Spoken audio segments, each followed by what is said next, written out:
Waging war on corruption. It's Alex Jones coming to you live from the front lines of the InfoWar. Anyways, ladies and gentlemen, Mike Cernovich is here.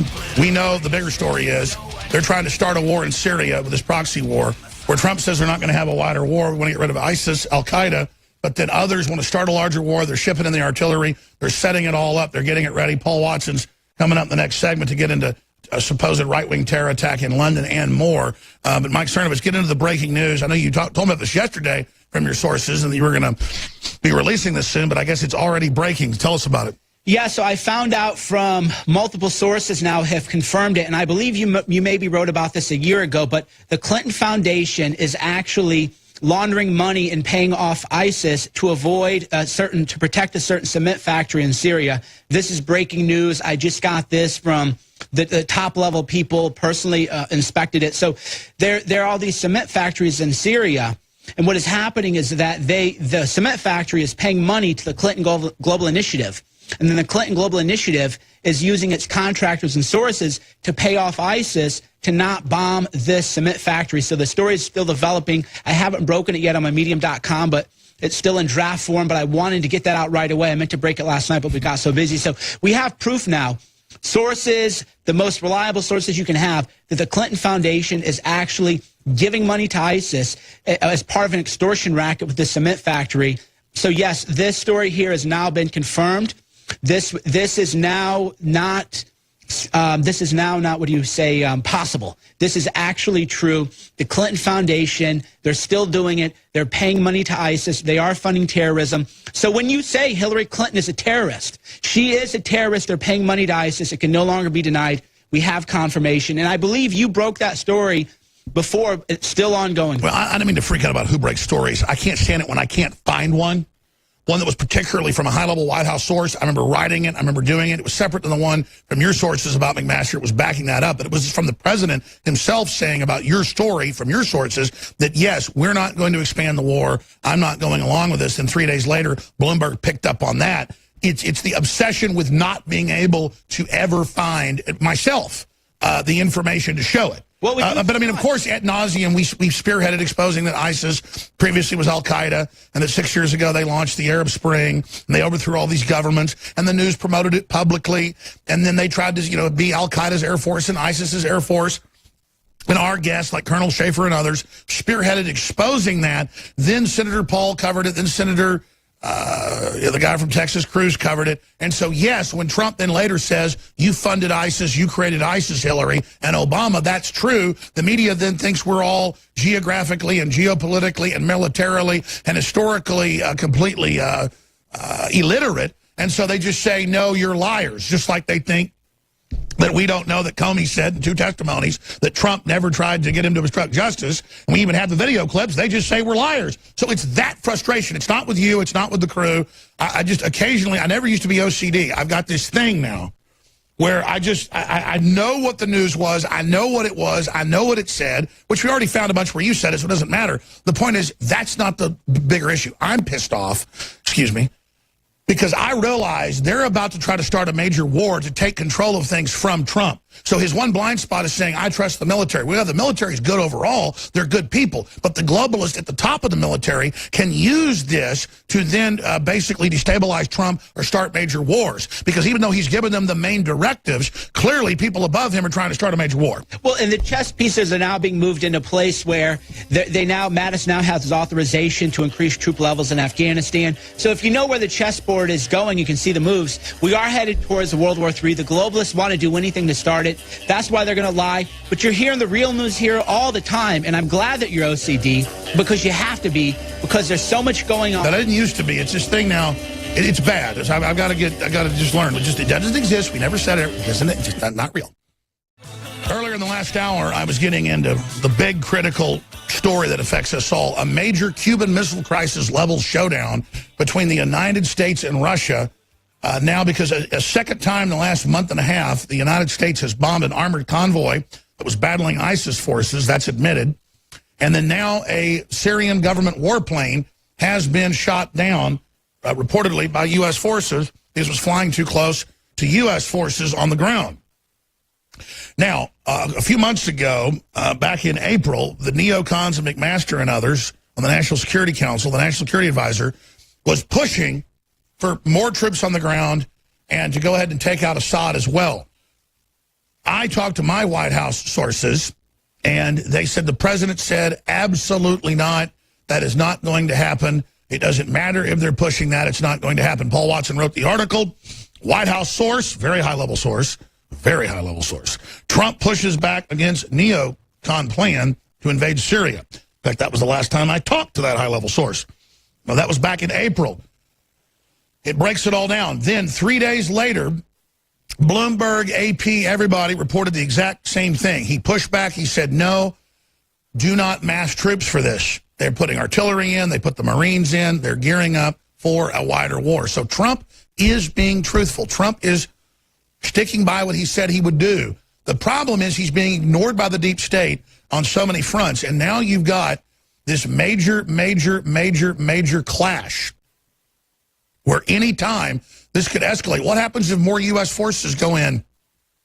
What happens if a Russian aircraft or Syrian aircraft get shot down? What happens if U.S. aircraft go in and the Russians shoot them down? Things are escalating very, very quickly, and we're on the wrong side when we're trying to take out the Assad government because he didn't start the civil war. Paul Joseph Watson, our London bureau chief and the editor of Infowars.com, joins us to talk about this, but then another terror attack in London, this time one dead. This time we hear it's a right-winger that did it.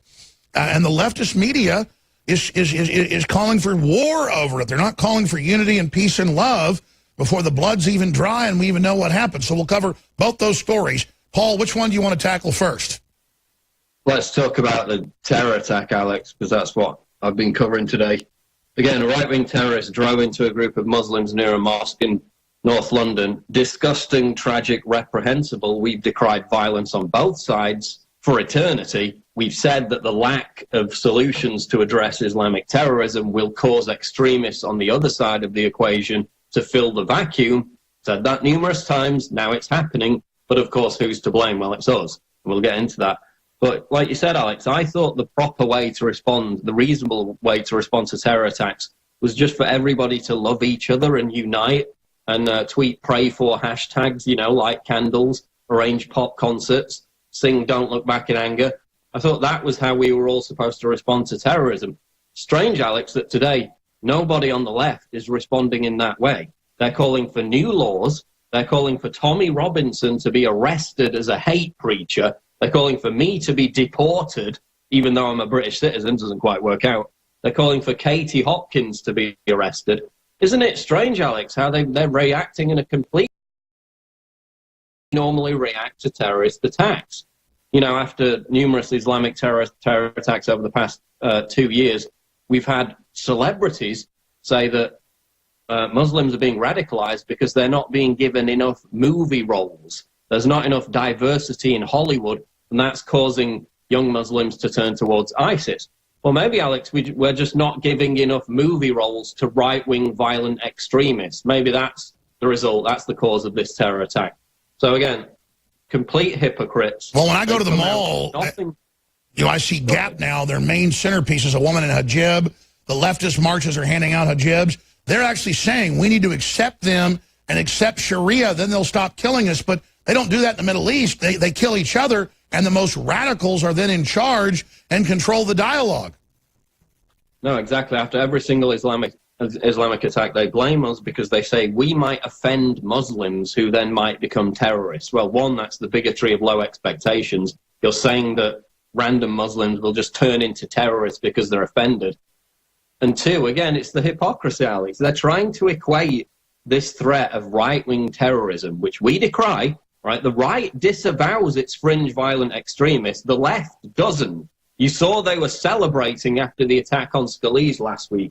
Every single time there's an Islamist terror attack, they make apologies for it. They stick their heads in the sand. And let me tell you, Paul, it's creepy watching a bunch of mainly old New Yorkers that look completely wimpy. I'm not bashing old folks. You know, a lot of old folks are really tough and awesome if they're patriots, but liberal old people, all chicken-necked, all weird, wearing their rainbow shirts, clapping and getting off on the simulated murder of Trump.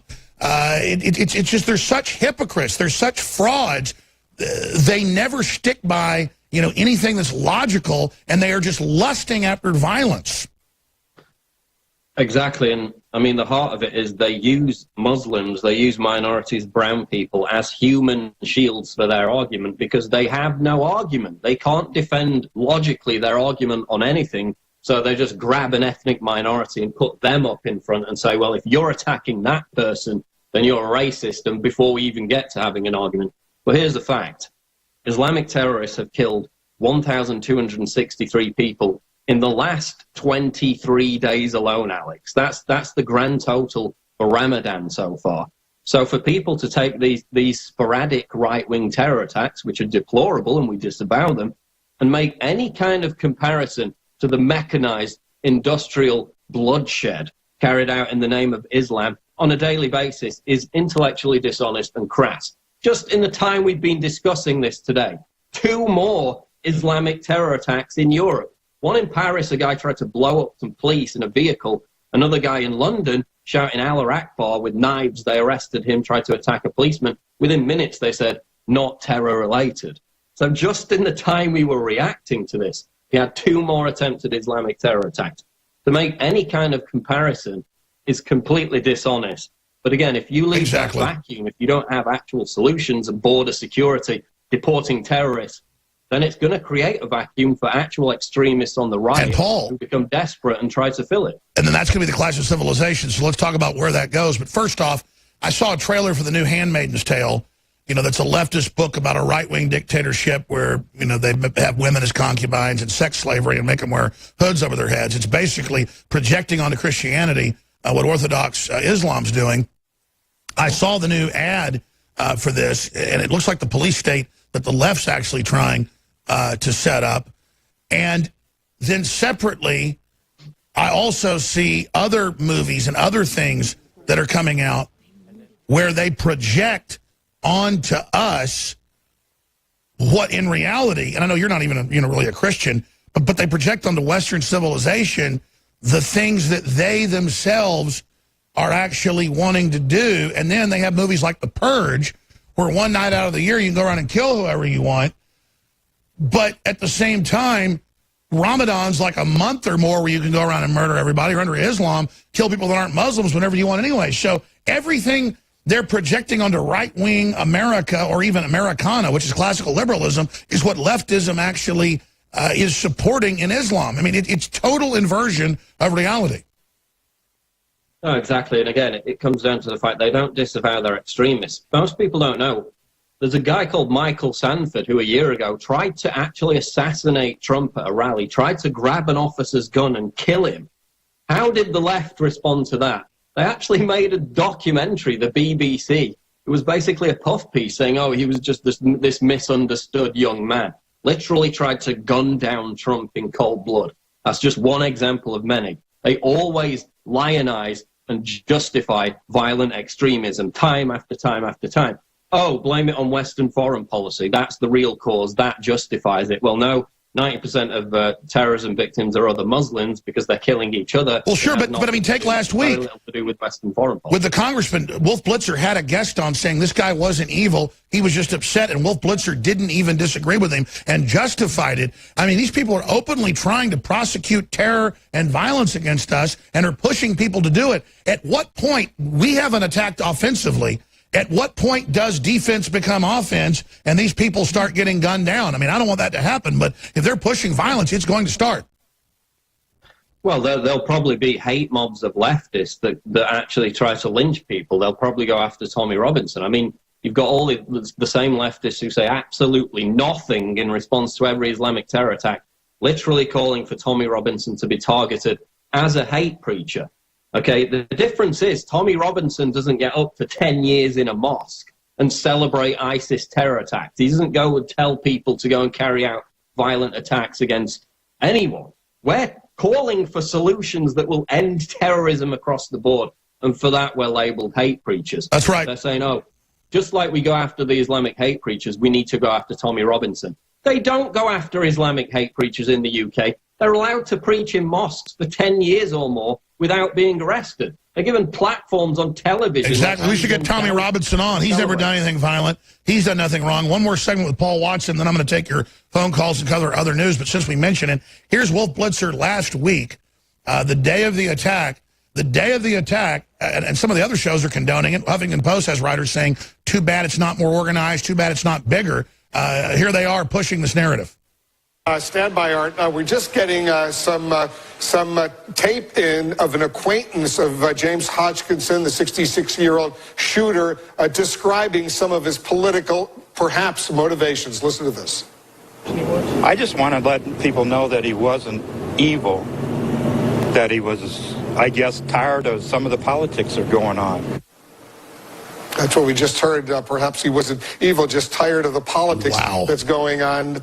I mean, they say, I'm so evil, don't let me on air, and then misrepresent what I've said. And then meanwhile, they just have this on. I mean, these people, they're looking for a war. I want to ask Paul, what does he think they're going to do next? How does he think it's going for the globalists versus the nationalists? So let me ask Paul Watson this question. Why is he calling this, and I'm not disagreeing with him, a right-wing terror attack in London? I guess just to be fair, because the left always makes excuses for all the countless Islamic attacks that happen. So somebody gets tired and strikes back, even though it's like, you know, 1/1000th just of what the Islamicists have done during Ramadan, thousands of dead. But why call it a right-wing terror attack?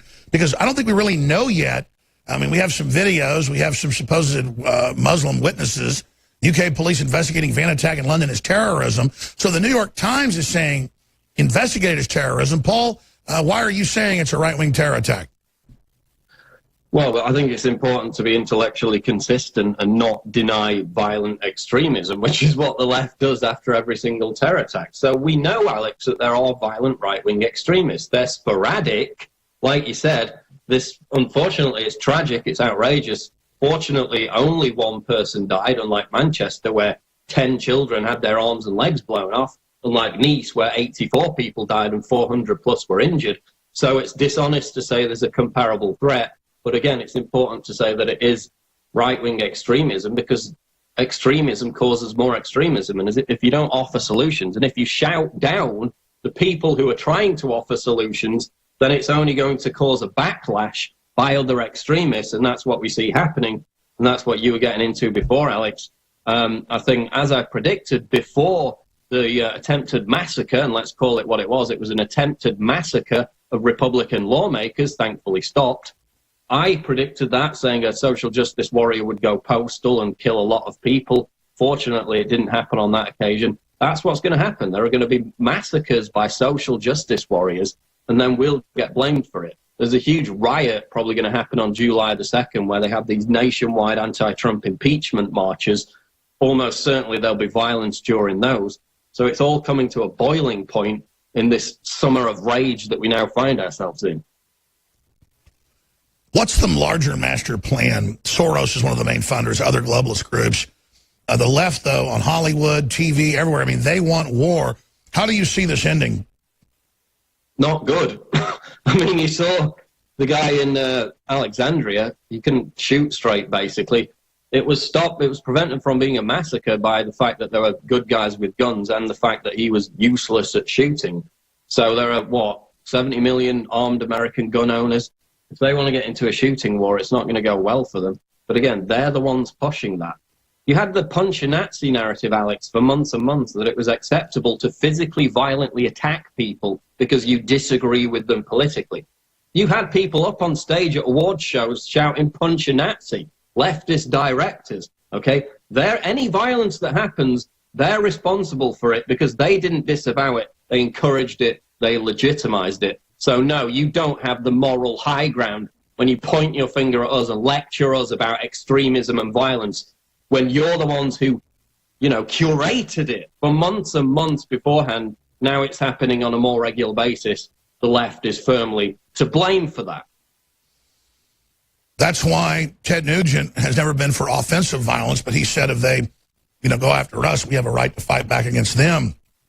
He's saying everybody needs to disavow violence right now because that's what the globalists want. They want us to have a civil war.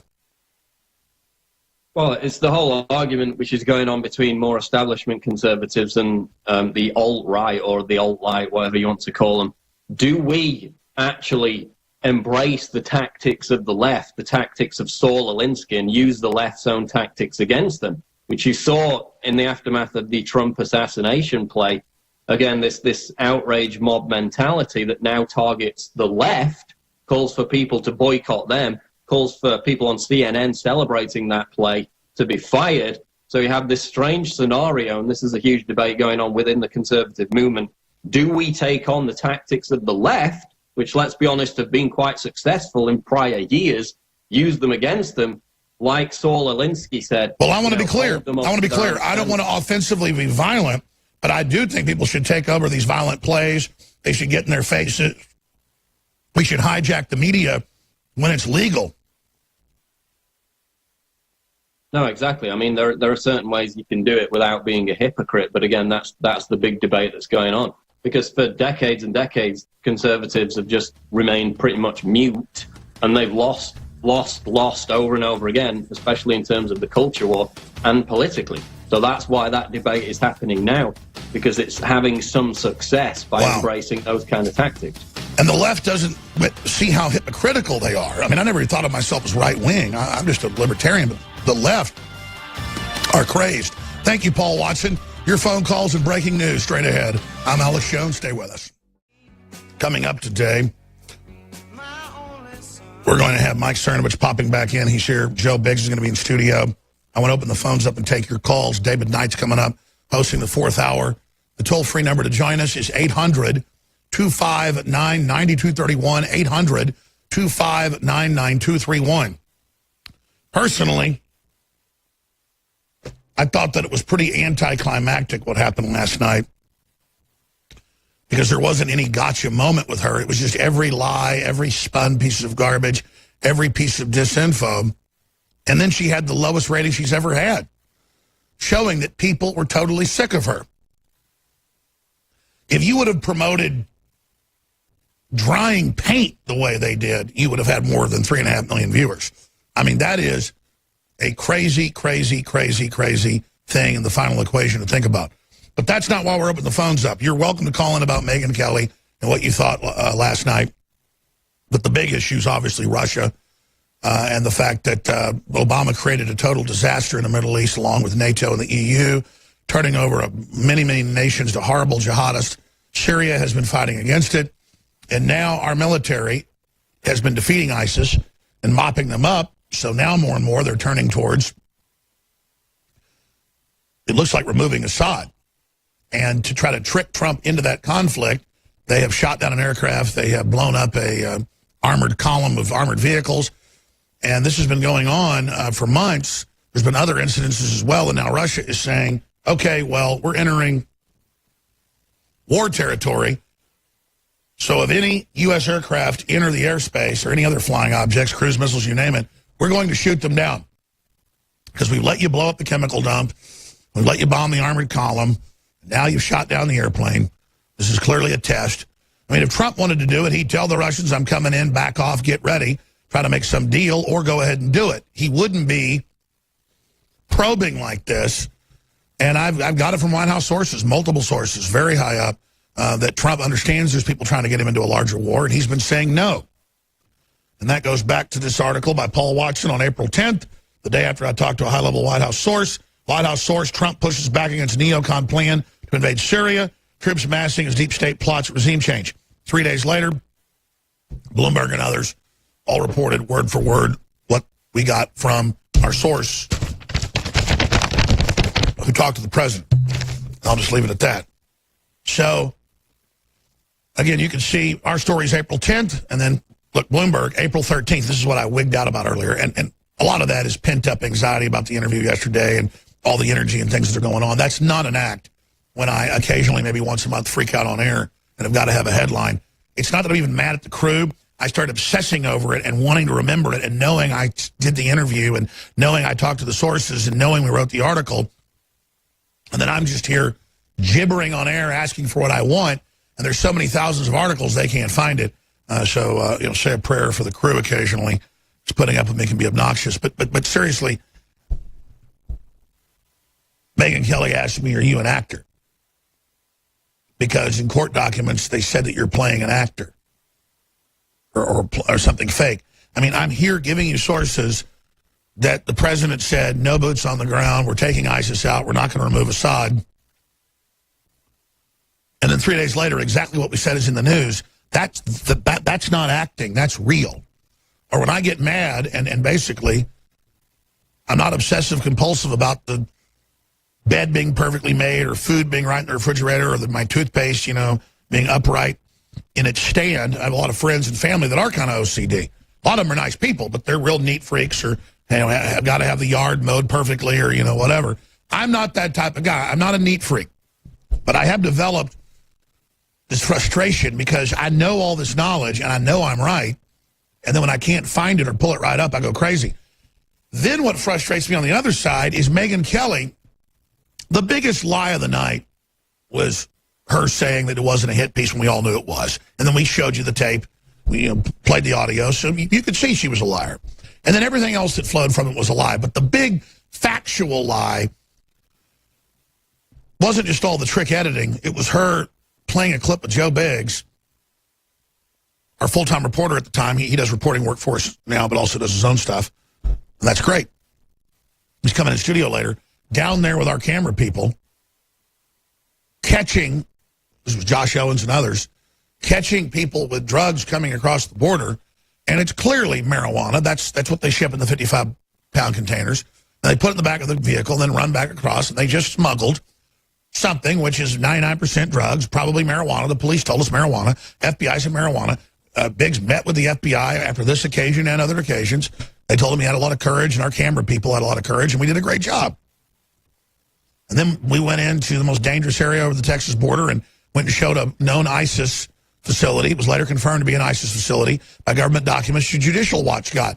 And she just said, no, we're liars. So I want to play that clip and just illustrate that because Joe's coming into studio a little bit later. Here's a clip from Megyn Kelly last night where she shows it and it says, this is an example of how we're not journalists because we said it was drugs and then Trump said it was drugs. Well, that's like saying if a blue jay lands in the tree in my yard and I'm looking at it out the window and I take a picture of it and I put it on Facebook and say, look, I took a picture of a blue jay. And then, CNN does a story saying, you're not an ornithologist. You don't know that's a blue jay. No, if I see a red and silver 57 Chevy, I know a 57 Chevy. I don't have a degree, in automotive history. But I know a 57 Chevy when I see one. And I can post a picture of it, and I can say it's a 57 Chevy. It's the same thing. We go down to the border. We get tipped off by the state police and border patrol where to go. We go show it to you. It's embarrassing for the government and Obama with the border open. It's now clamped down to a great extent by Trump. They're embarrassed. What do? They just say it's fake. We got clips of Comey saying Trump never tried to influence him, never called for obstruction. Just say it's obstruction. Just say the tape doesn't exist. Just say we're liars. And have the New York Times do it and try to use its credibility. It doesn't have credibility. NBC doesn't have credibility. CNN doesn't have credibility. You have zero. You have less than zero. You're known liars. Does it mean if you sandwich a pro-marijuana piece in with a piece about New Zealand and how beautiful it is, that by mixing, some nebulous stuff in, does it make the lie that it's sandwiched between seem okay? And the answer is no. Everything Megyn Kelly said was a lie. And I'm sick of Megyn Kelly. You're sick of Megyn Kelly. But we have to illustrate how they lie. We can't just go, oh, we know you're liars and move on. We've got to continue to show how they're liars and hammer it in because they're so close, ladies and gentlemen, to being completely discredited and collapsing. Here's the clip from Megyn Kelly last night. I mean, I know Trump watches and sees the clips and things. We did find indications of that. On July 22nd, 2015, InfoWars put up this video, claiming it showed drug trafficking along the U.S.-Mexico border, although we don't know what it actually shows. We actually witnessed a drug smuggling operation from Mexico into the U.S. 3 days later, Mr. Trump gave this speech in Iowa. Big story, it's all over the place now. Guys swimming across and big bags of stuff, drugs, swimming across the river. And then she goes on to say, look how Trump just, lied to you. I mean, no, he didn't. That's one of the biggest drug corridors in the world. It's people illegally coming across with big cases of marijuana. That's how they ship it. You think people are going to risk their lives and risk going to prison, to smuggle bananas across or smuggle Easter bunnies across or Keebler elves? Or maybe it was Santa's elves. And Santa now, months before Christmas, he flies over in a big plane and little elves jump out like paratroopers. And then they drift down to Earth. And then they build the toys, in the bushes by the Rio Grande. And then they come across, and then they get in a vehicle. They load the goods in the vehicle. And the elves run back into the bushes, and then the car speeds away. I mean, that was really what happened. That's a conspiracy theory. In a drug corridor, in the packaging we know the marijuana is packaged in, people clearly running it across to put it in a vehicle to be curried down the highway. I mean, you'd have to be a moron not to know what that was. But I'm digressing. I get frustrated by Megyn Kelly. I get frustrated by her lies, and I'm just sick of hearing it. I know most of you just tune out of it because you're tired of her. But we've got to continue to hammer these liars. 800-259-9231, 800-259-9231 on the Russia situation, on all of it. Speaking of Russia, Adam Schiff admits there's no proof of Trump-Russia collusion. He keeps saying this. He keeps saying this to CYA. But then he's saying it doesn't matter. We have obstruction, so let's go into obstruction. I want to play a clip of Schiff. Adam Schiff admits there's no proof of Trump and Russia. Here it is. I know you can't talk about specific evidence, but he says Dianne Feinstein has said there's no evidence of collusion. So collusion between whom? Can you tell us that? Well, the allegation, of course, is that the Russians in the hacking and dumping of documents in the election had essentially relationships with Trump campaign people and coordinated those efforts. Now, the FBI opened an investigation into that issue in July, well before Congress did.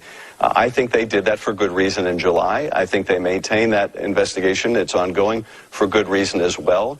But I'm not prepared to say that there's proof you could take to a jury. But I can say that there is enough that we ought to be investigating. Indeed, it would be... Yeah, like the uranium that Hillary and Podesta sold for 30-something million, or her meeting with Putin in secret. This is all insane, but they just keep pushing and pushing and pushing to change the subject that they lost the election and that we were right about the polls being fake, and we were right and we broke so much of the news. That's why they've got to have Dateline NBC with these hit pieces saying I'm not credible and I'm a fraud, and all the rest of it is because they want to get to you. They want to demoralize you. They want to make you feel hopeless. They want to make you think you're powerless instead of keeping your head up and realizing we've already had such huge victories. Thank God we've got a decent Supreme Court justice in. Thank heavens we've got some good things happening and some of the economy coming back and a 40+% reduction of illegals coming across the border and NAFTA and GATT being renegotiated and the TPP being withdrawn from and the carbon tax of the Paris Accord we're out of and all the good things. That's why I'm so behind Trump, is because I know the globalists hate him because they hate America, and he's trying the best he can. Trump told my sources that he wasn't going to let them launch a wider war, but they were trying to, and they're still trying. But he's doing good with our military, taking out ISIS. This is a very exciting time to be alive. The globalists are panicking. Briefly, and then I'm going to John and Zach and Dave and Frank and Al and others. I want to hire, and we're hiring some more producers and other folks to run live shows. We've got an amazing new lady we've hired. I'm trying to hire another 10 or 15 people just to run all these shows. I want to launch in the morning, in the afternoon, and at night. So there's other hosts and other guests and more callers and more time to really continue to affect the news cycle on Twitter, Facebook, and Google, because the stories we're putting out and our reports and our analysis is really having a big effect, and I want to go to the next level in the face of their onslaught, but that takes your financial support, it takes your prayers, and it takes you spreading the articles and videos at Infowars.com to everybody you know continually, and not just saying, hey, I already know all this. I'm glad Alex is there. I'm glad other people are there. We've got to continue to hammer the globalists, because if they're able to overthrow Trump, they're going to move against the independent media. They've said they're doing this, and then the sky's the limit for the things the globalists are going to do. We're going to be right back where we were in Obama's last 6 months when the country was absolutely collapsing. So again, I'm running more and more just specials on our already discounted high-quality products at InfoWarsStore.com, whether it's non-GMO, heirloom seeds, or water filtration systems, or Emmerich's Essential line of toiletries that are all organic and super high quality. We have free shipping store-wide. I'm going to end it very, very soon. We've got Survival Shield X2, 30% off. I'm doing that. These are all brand new specials. Z-Shield, the heavy metal and toxin known concentrated herbs help detoxify the body and the blood. Z-Shield's 30% off. InfoWars, super high quality storable foods. We call it InfoWars Select because it's super high quality, but it's the full line of My Patriot Supply, 30 to 40% off. We can only do that by private labeling. It's drop shipped from them. It's fresh. Last 25 years, the very best out there for this metric, for this price. You can find some stuff at 5 times more that you could say is better, but for the price, this is the best stuff out there. It's high quality, a very low price. Emmerich's Essentials Outdoor Pack, that's 40% off retail, and that's the super high quality non-nano zinc sunscreen, super concentrated. That's the bug repellent as well, super concentrated, all natural, DEET free. 40% off. They both work great. That's together because I want you to be introduced to that this summer. Living Defense is 20% off. That's the great, it's a big old bottle, big old caplets of powdered key herbs and other compounds that knock out parasites. Everybody loves this, but just the herbs alone in it make people feel good. That's the reports we've gotten. Read all the different reports that are there, all the different 5-star reviews at InfoWarsLife.com or 888-253-3139. That's while supplies last, because Living Defense is about to sell out, but we're scheduled to get more in about a month. It's normally $44. It is $27.96, and it costs us a lot to manufacture this. So, again, that's the savings of $16. This is, I think, one of the most impressive, underrated. I mean, it's got 4.7 stars and hundreds and hundreds of reviews, but it's still underrated. Living Defense is just amazing for yourself, your family. Check it out today. Again, Living Defense available, InfoWarsStore.com. Free shipping across the store and a whole bunch of different sales that we're running. T-shirts, Molon Labe, InfoWars shirts. I've got an InfoWars shirt that's one of my favorites that I never really promote. That says InfoWars.com on the front. My free speech doesn't end when you're offended. InfoWars.com. It's all available. 888-253-3139. And if you'll just commit to support us and sign up for auto ship for things that you reorder, like the sunscreen or the organic deodorant or any of the other products, then it comes to you every month or every 90 days or however you want to sign up. You can get off auto ship anytime you want, but get an additional 10% off. So save 40% off on scores of items right now at InfoWarsStore.com or 888-253-3139. Brain Force is back in stock. We've got the Super Blue, high-quality, fluoride-free toothpaste. It's made by the same folks that make Tom's of Maine, but we add the iodine and colloidal silver. It's amazing. It's super concentrated. That's back in stock. 4.8 review, 1,500-plus reviews. Again, thank you all for your support. You make it all possible. Your phone calls straight ahead, then Joe Biggs and more coming up.